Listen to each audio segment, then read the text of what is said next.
बिस्मिल्लाहिर्रहमानिर्रहीम। I had reach your door steps. मां तुंहिंजे दर जी दहलीज़ ताईं पहुची चुको हुयसि। जी अलाना। हीअ नज़म जी अलाना लिखी आहे। I laughed the scroll of instructions you gave.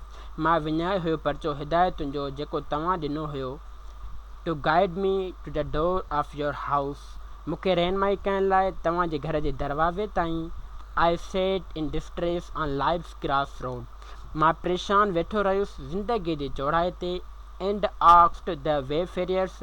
ऐं राहगीरनि खां पुछियो। And the caravans. ऐं काफ़िले वारनि खां। To show me the way to my destination. ॾेखारण लाइ मुंहिंजो रस्तो मंज़िल तरफ़। Some said the way was long and tortuous. किन चयो त रस्तो डिघो ऐं तकलीफ़दा आहे।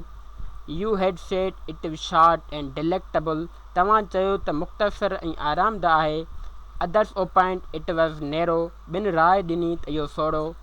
वाइंडिंग वरवकर एंड अप हिल्स। ऐं टकरी निमा आहे।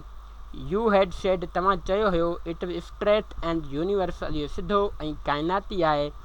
They shouted it is the dream of bigoted fanatics. उन्हनि रड़ियूं कई त उहो ख्वाबु आहे मज़हब तहसब रखंदड़नि जो। U had said it is ultimate reality. तव्हां चयो हो त उहा तयशुदा हक़ीक़त आहे।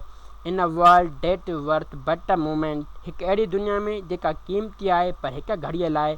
देन यू केम। उन खां पोइ तव्हां आयो। And handed me the chart. ऐं मूंखे हवाले कयो हिकु परचो।